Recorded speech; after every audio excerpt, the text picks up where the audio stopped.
요한복음 6장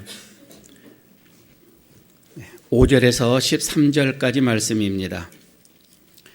신약성경 152쪽 요한복음 6장 5절에서 13절까지 제가 봉독합니다.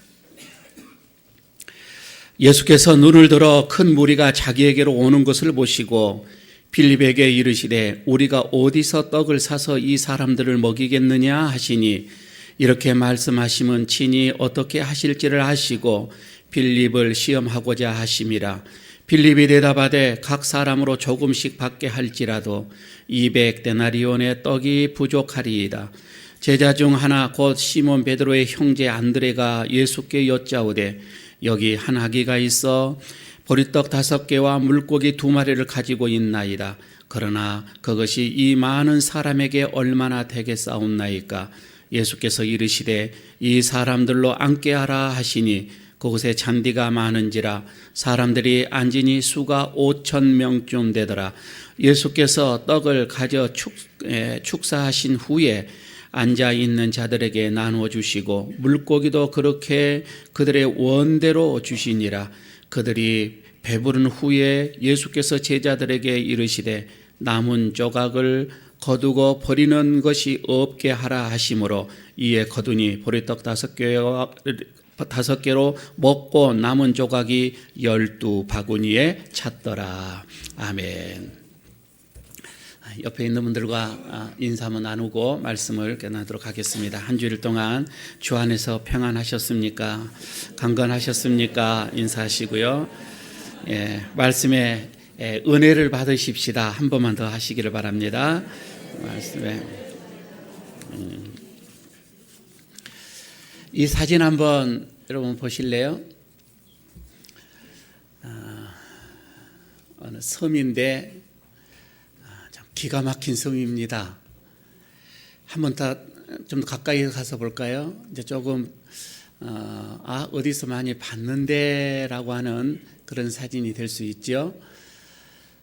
좀 더 가까이 가서 볼까요? 이런 곳입니다. 우리가 평생에 한번 가보고 싶은 곳, 이곳에서 일주일 동안만 아무 생각 없이 살 수만 있다면, 여러분 이게 어떤 꿈일까요? 어느 보면 이게 어느 곳이냐면 태평양 한 중앙에 있는 타히티라고 하는 섬입니다. 이 섬으로 된 여러 나라들이 주변에 많이 있는데 이 타히티라고 하는 섬 안에 속에서도 이 핏케인이라고 하는 섬이에요. 그런데 이 본래 이 타히티라고 하는 이 섬이 이렇게 행복한, 정말 우리 보실 때 여러분들이 볼 때에 아름다운 그런 곳은 아니었었습니다. 처음에는 이곳은 정말 깡패나 또 도둑이나 전혀 싸움이 없는 곳이에요. 그리고 얼마나 이곳 사람들이 근면하고 성실하는지 관광객들을 감동을 시켜주는 그런 곳이기도 합니다. 그런데 이곳이 본래 프랑스가 원래 이 프랑스가 지배하는 유배지였었습니다. 그래서 정말 악한 자들을 그쪽으로 유배시켜서 죽을 때까지 놔두는 그런 곳이었는데, 그래서 1800년도까지 이곳은 정말 무법천지의 그런 도시였었습니다. 도덕도 없고요, 윤리도 없고요, 저기에는 살인 그리고 마약, 아주 희망이 보이지 않는 본래 그런 섬이었었습니다. 두 번째, 세 번째로 좀 다시 한번 앞으로 해서 좀 섬을 좀 보여주시기를 바랍니다. 그런데 이런 곳에 이 감옥 같은 이런 섬이 어떻게 저렇게 아름다운 휴양지로 이 행복한 이 섬으로 표현했느냐면, 한참 저렇게 그 폭동이 일어나는 곳에 불란서에서 한 몇 사람이 거기서도 큰 죄를 짓고서 이쪽으로 유배를 오게 되어집니다. 근데 여전히 그 사람들도 이 안에서 희망 없이 살다가 5명이 죽게 됩니다. 마지막 한 사람이 남았는데 이 사람도 절망을 하면서 살다가 우연히 자기가 가지고 온 이 가방을 정리를 하다가 그 안에서 성경책을 발견합니다. 성경책이 있네 하면서 그 책을 이제 보다가 자기 자신의 추악함을 또 완악함을 회개하게 이르게 됩니다. 그리고 계속 이 성경을 보면서 자신이 변화를 받아요. 그리고는 옆에 있는 남자들 또 여자들 또 아이들에게 계속 이 성경을 가르치기 시작을 합니다. 그러면서 변화가 되어지는데 딱 10년이에요. 1810년부터 이 섬이 변화를 받기 시작을 하는데 여기에는 도둑이 없고 싸움이 없고 완벽한 낙원의 섬으로 여기서 바꿔지게 되는 것이지요. 이 섬에는 100% 주일이면은 모두가 다 일손을 놓고 하나님께 예배하는 그런 섬으로 바꿔졌다고 하는 것입니다. 흔히 여러분 우리가 이런 얘기들을 하잖아요. 기독교가 들어가게 되어지면, 기독교가 어느 곳으로 들어가게 되어지면 그곳에서는 변화가 일어난다. 그래서 기독교는 변화의 종교라 이런 말들을 많이 하게 되지요. 기독교가 들어가는 곳마다 사회가 변화를 받게 되지고요. 물론 거기 앞에서는 사람이 먼저 변화를 받지요. 사회가 변화를 받고 나라가 변화를 받게 되어지고 시대가 이런 변화가 바꿔지는 것은 사실인 것입니다. 그런데 여러분 이 변화된 기독교인, 변화를 받은 이 기독교인이 한 사람만 있다면 주변은 정말 아름다운 세상으로 바꾸게 될 것입니다. 그리고 행복한 어떻게 보면은 하나님의 나라로 이게 바뀌게 될 것입니다. 저는 이런 것을 생각을 해보면서요, 우리 예일교회가 지금 40년이에요. 이 지역에 세워진 지가 40년. 우리 예일교회를 통하여서 이 지역이 행복한 곳으로 변화가 되어지는 것 저는 당연하다고 이렇게 봐집니다. 목회자로서 이런 꿈을 꾸게 되어집니다. 그렇게 하기 위해서는 먼저 내가 믿음의 사람으로 변화를 받아야 되는 것입니다. 내가 변화를 받게 되어지면은 이런 믿음의 변화를 받은 한 사람만 있으면 저는 이 에일교회 변화가 되리라고 믿고, 이 에일교회가 변화됨으로 인해서 이 지역과 그리고 부산 시가 행복한 도시로 저는 변화될 줄로 확신을 합니다. 그래서 하나님은 이 변화된 한 사람을 지금도 찾고 있는 것입니다. 오늘 오병이어의 이 사건 속에서 하나님의 우리에게 들려주는 하나님의 음성이 무엇일까? 저는 그 첫 번째가 긍휼의 마음, 이 긍휼의 마음을 가져라, 긍휼의 마음으로 변화시켜라, 이런 음성을 듣게 됩니다. 5절에 여러분 보십시오. 5절에 이렇게 얘기를 하죠. 예수께서 눈을 들어 큰 무리가 자기에게로 오는 것을 보시고 라고 얘기하죠. 그 많은 무리가 예수님께로 오는 것을 예수님이 봤다 이 말이에요. 보시고.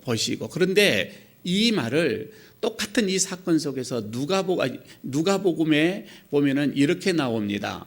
마가복음의 6장 34절에는 이렇게 나오죠. 큰 무리를 보시고 그 목자 없는 양같이, 목자 없는 양으로 인하여서 저들을 불쌍히 여기사라고 나옵니다.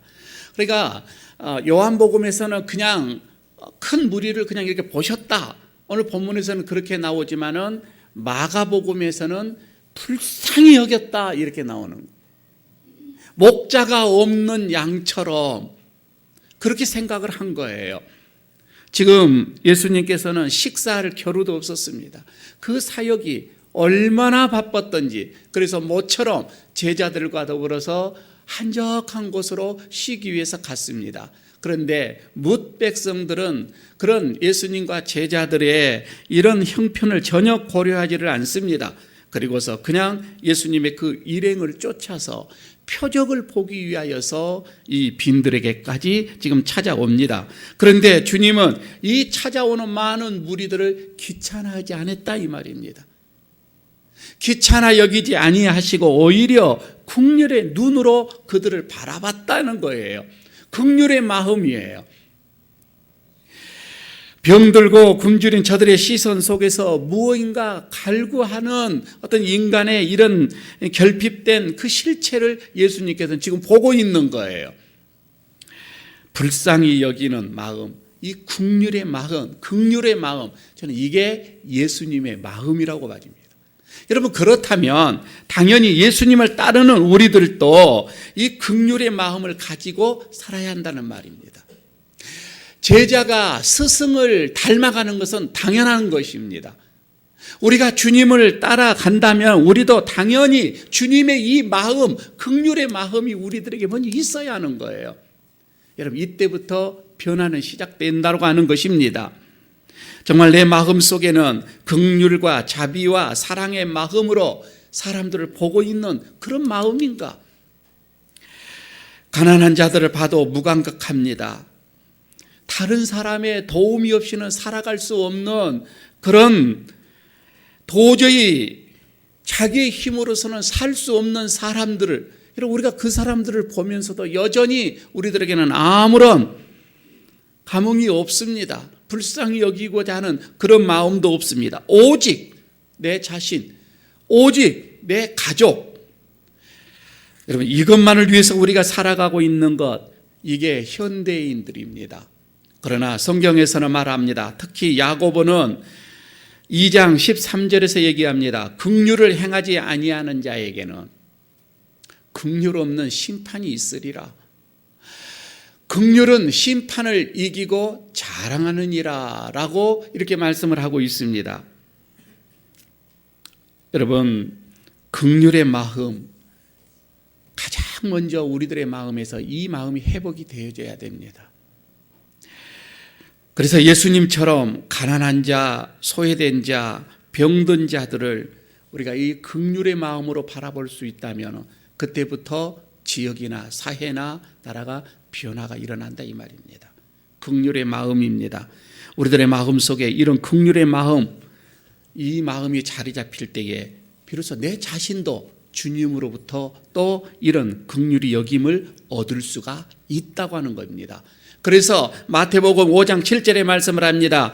긍휼히 여기는 자는 복이 있나니 그가 저희가 긍휼히 여김을 받을 것이요 라고 말을 합니다.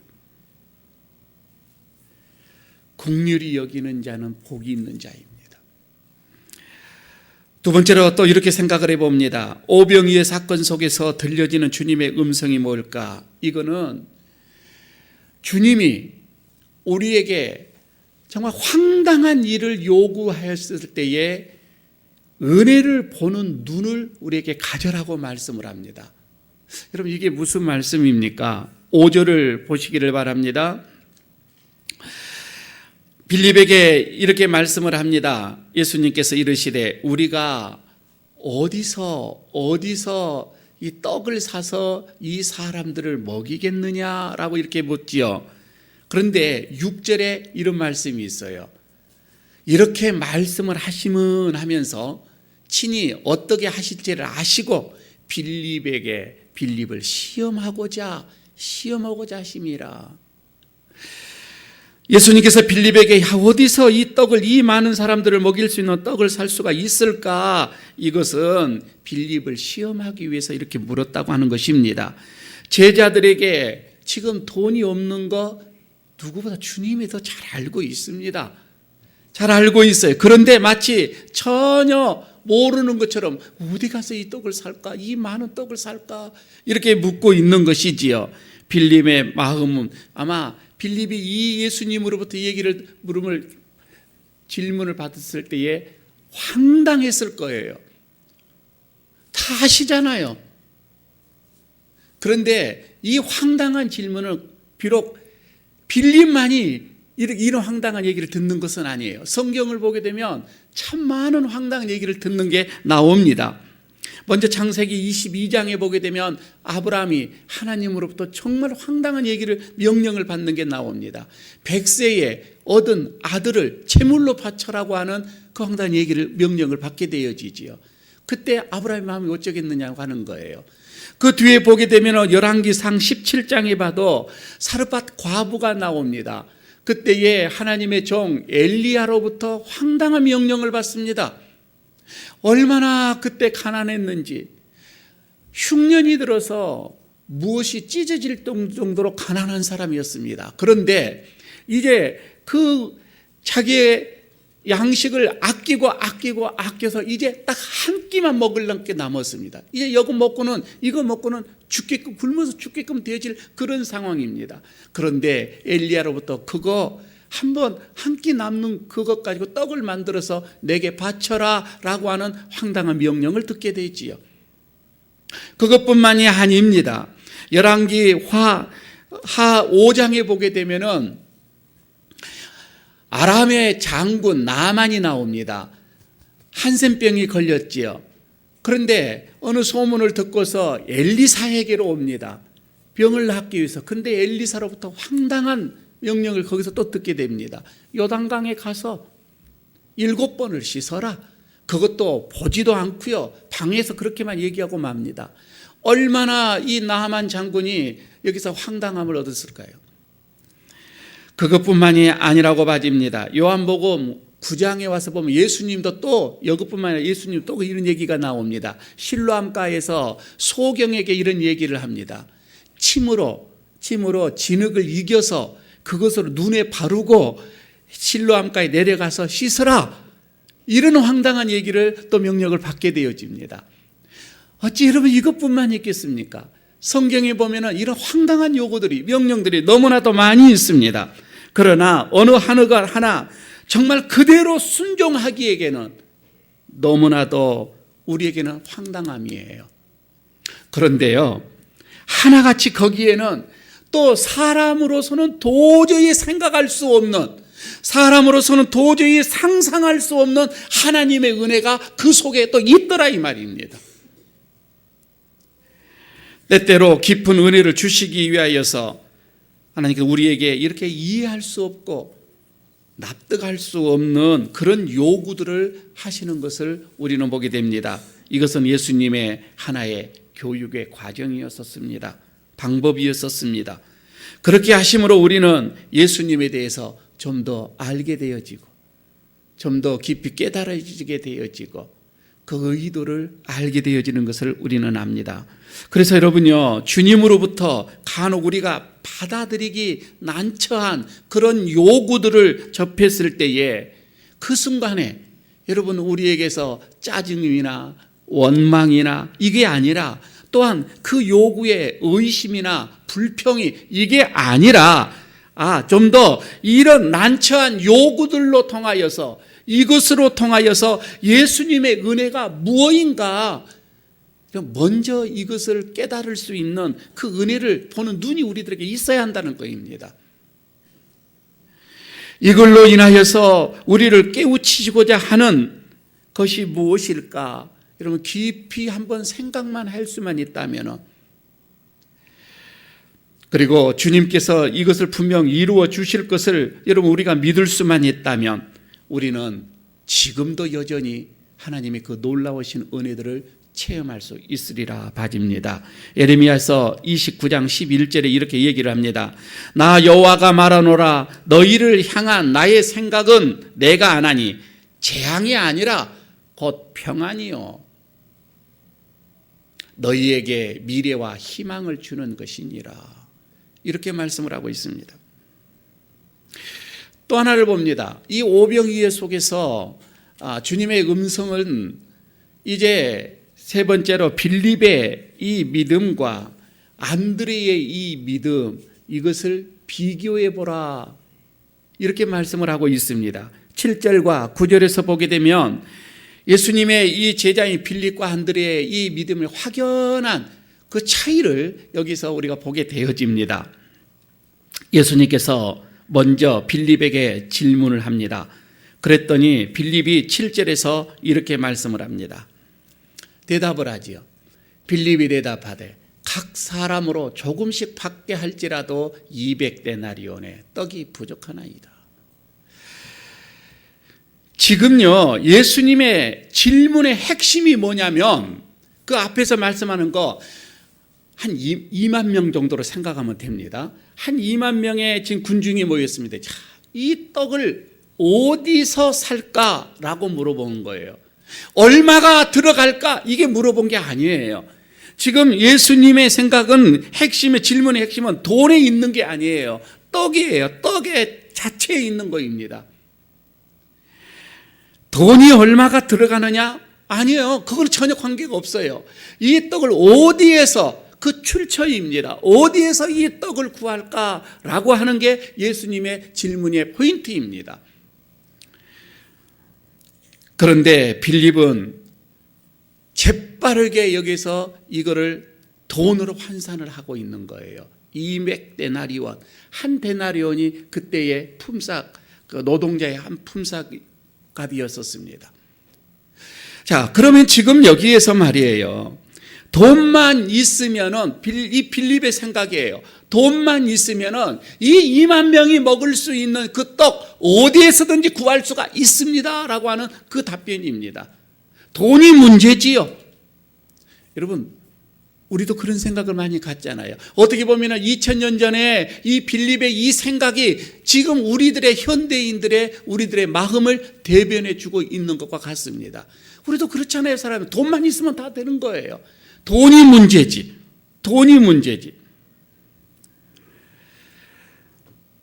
그래서 우리들은 그럽니다. 어떤 일을 하려고 할 때에, 어떤 큰 사역을 하고 할 때에 우리들의 생각은, 이 돈은 얼마가 들어가겠는데 이 돈은 나에게서 내가 지불을 할 수 있는가, 내가 이 지불을 할 수 없는가, 먼저 이 생각이 딱 되어집니다. 이거 내가 감당할 수 있다 없다라고 먼저 생각이 되어져 버린 거예요. 여러분, 이것은 물질주의로 찌든 우리 현대인들의 자화상입니다. 물질 만능주의죠. 물질만 있으면 다 된다 이 말입니다. 그러나 한번 여러분 생각해 보시기를 바랍니다.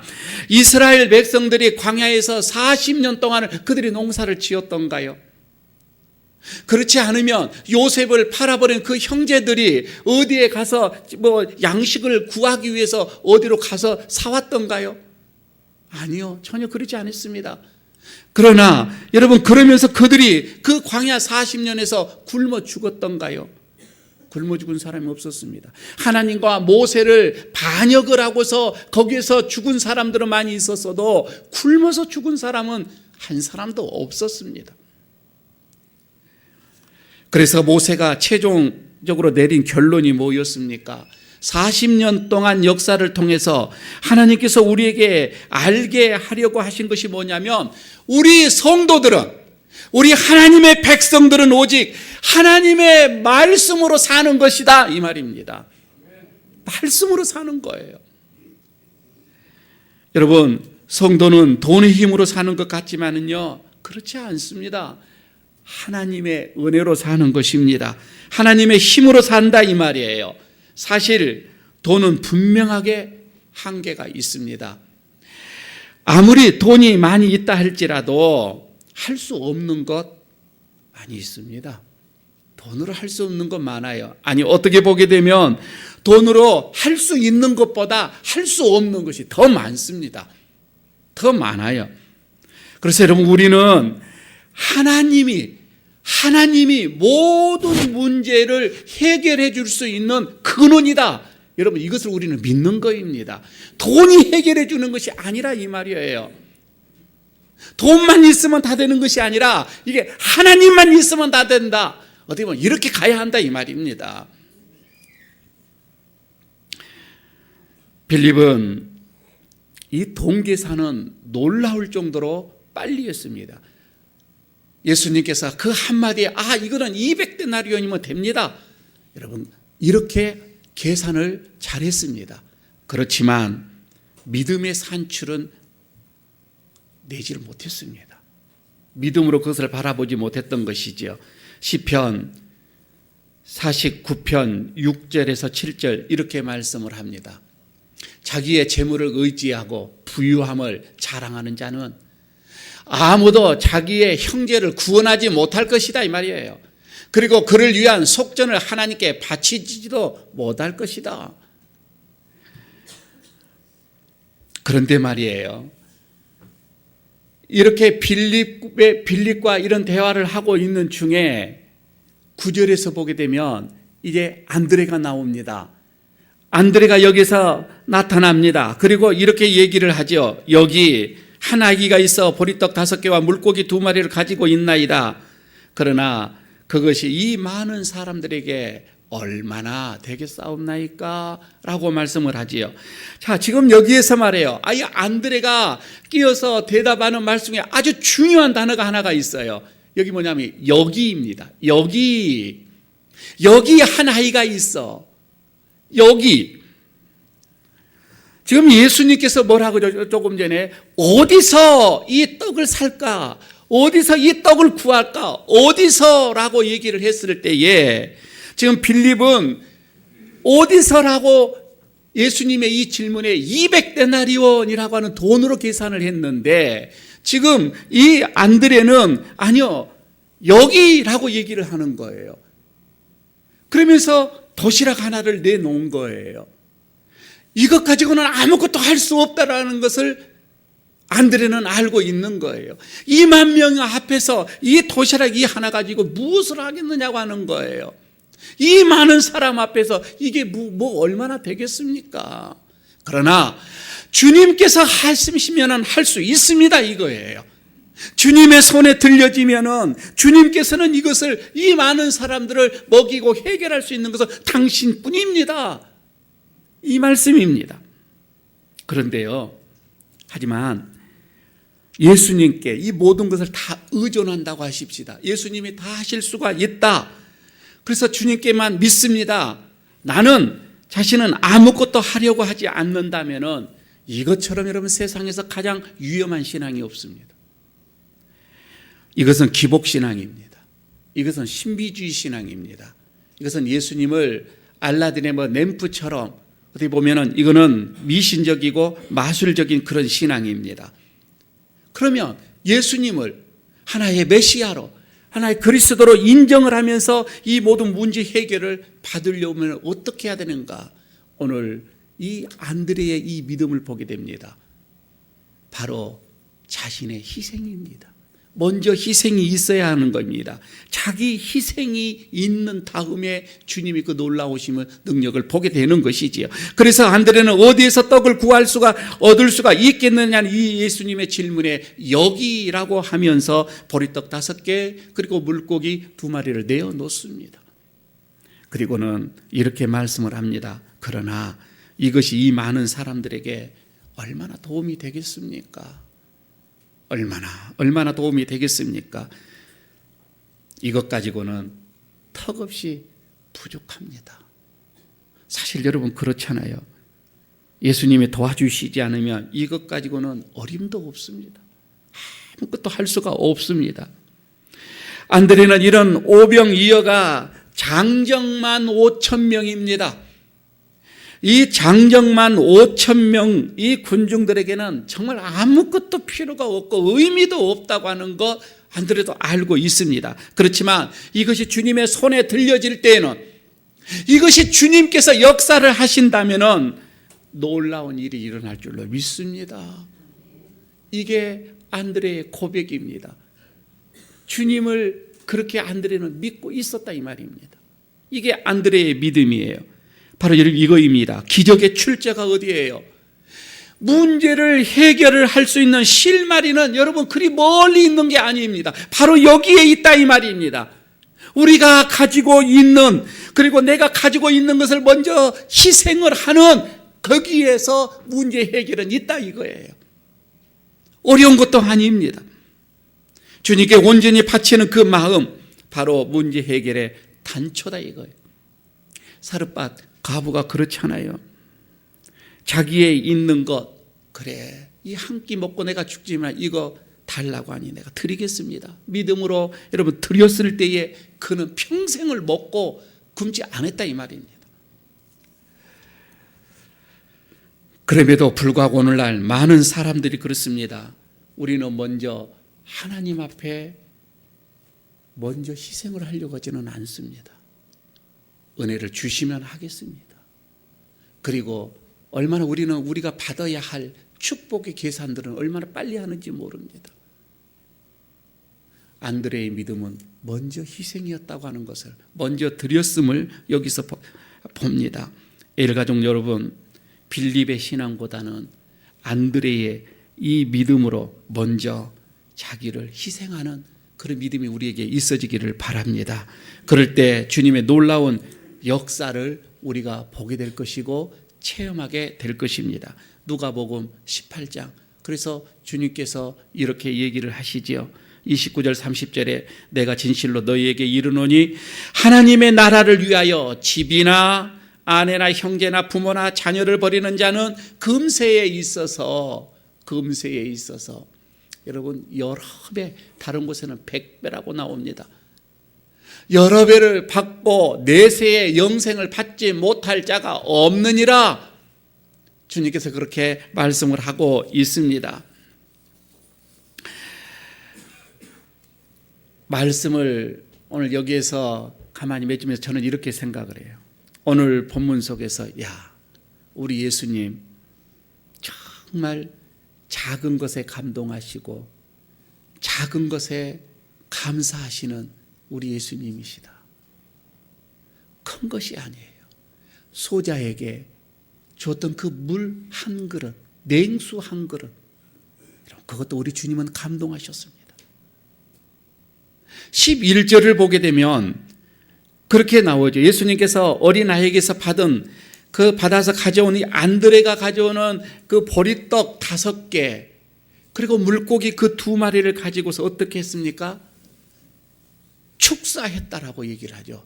축사하신 후에, 여러분 우리가 이렇게 생각하라. 이 축사했다라고 하니까 예수님께서 하나님께 기도한 후에 이렇게 우리는 그냥 이해를 했었습니다. 아니요. 이 원문을 보게 되니까 요카리스테오라고 하는데 이 말은 감사하다 그 뜻입니다. 감사했다 이 말입니다.